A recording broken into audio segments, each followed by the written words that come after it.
Devadula project దగ్గర ఆనాడు కేసీఆర్ గారు విజన్తో ఆయన ఎంతో కష్టపడి సమ్మక్క బ్యారేజ్ కట్టారు. ఇలా సమ్మక్క బ్యారేజ్లో నీటి నిల్వ సామర్థ్యం ఉంది. 3 టీఎంసీల నీళ్లు నిండుగా ఉన్నాయి. 22,000 క్యూసెక్కుల ఫ్లడ్ కూడా ఈ రోజు కూడా వస్తా ఉంది. అంటే అన్నీ ఉండి కూడా నీళ్లు ఎత్తకుండా ఇలా కాంగ్రెస్ ప్రభుత్వం నిర్లక్ష్యం చేస్తా ఉంది.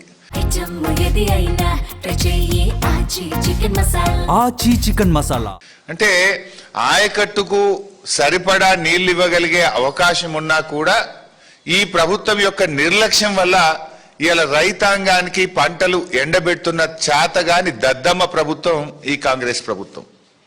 మీరే కదా జూలై 13 నాడు పోయి మొత్తం నీళ్లు ఎత్తుతాం, 38 టీఎంసీలు ఎత్తుతాం, ప్రతి ఎకరానికి నీళ్లు ఇస్తామన్నారు కదా. మరి ఏమైంది? 10 పంపులు నడుస్తాయని చెప్పినారు. నిన్నటి వరకు అది కూడా మీరు చూడండి. ఇది నిన్నటిది, ఇది చూపి బాబు. ఇది నిన్నటి రిపోర్ట్. 5 పంపులు నడుస్తున్నాయి. ఇక డేట్ చూడండి, 20 జూలై 2026.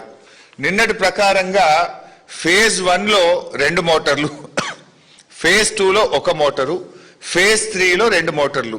నిన్న నడిచినాయి 5 మోటార్లు నడిచినాయి. నిన్న సాయంత్రం కూడా 5 మోటార్లు నడుస్తున్నాయి. మంత్రులు పోయినప్పుడు 7 మోటార్లు, నిన్న సాయంత్రం మంత్రులు వచ్చిన తెల్లారికెళ్ళి 5 మోటార్లు నడుస్తున్నాయి. ఏమైంది? మీ సమస్య ఏంది? ఇడే ఎన్డీఎస్సీ అడ్డం లేదు కదా.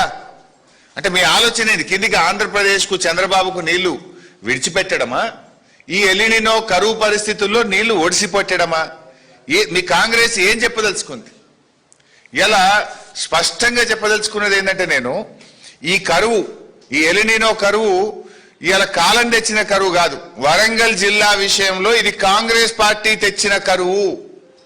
కేసీఆర్ గారు సమ్మక్క బ్యారేజ్ కట్టి దేవాదుల 3 ఫేజులు పూర్తి చేసి నీళ్లు ఎత్తడానికి అన్ని సిద్ధంగా పెట్టిండు.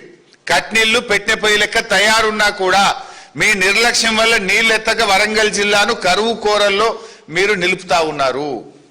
ఇవాళ బీఆర్ఎస్ ప్రభుత్వం 3,17,000 ఎకరాల ఆయకట్టును నీళ్లు ఇవ్వడానికి దేవాదుల పూర్తి చేసింది. కట్కొత్తుతే 3,17,000 ఎకరాలకు వరంగల్ జిల్లాకు సాగునీరు అందుతుంది, వరంగల్ తాగునీరు అందుతుంది. కట్క ఒత్తకుండా మీరు ఎందుకు వరంగల్ జిల్లాను ఆగం చేస్తున్నారు? మీకు గుర్తు, పోయిన సంవత్సరం కూడా 8 కోట్ల రూపాయలు మెయింటెనెన్స్ బిల్లులు ఇవ్వకపోవడం వల్ల దేవాదులలో 50 రోజులు ఆలస్యంగా మోటార్లు ప్రారంభమైనాయి. దాంతో 700-800 కోట్ల రూపాయల పంట వరంగల్ జిల్లాలో గత సంవత్సరం ఎండబెట్టింది కాంగ్రెస్ ప్రభుత్వం. అర్ధాంతరంగా మీరు మోటార్లు ఆన్ చేయక 7-8 కోట్ల రూపాయలు విడుదల చేయక 800 కోట్ల రూపాయల పంటను పోయిన సంవత్సరం దేవాదుల కింద ఎండబెట్టింది కాంగ్రెస్. ఈ సంవత్సరం కూడా ఇంత ఎలినినో వస్తుందని శాస్త్రవేత్తలు, ప్రపంచము, భారత ప్రభుత్వం చెప్తుంటే 6 నెలల నుంచి చెప్తుంటే మొద్దు నిద్రపోతున్నారా? మెయింటెనెన్స్ వర్క్స్ చేసుకోరా? ట్రాన్స్ఫార్మర్లు రిపేర్స్ ఉంటే చేసుకోరా? ఎందుకు 10 మోటార్లు నడపడం లేదు? ఇది నేరపూరిత నిర్లక్ష్యం కాదా?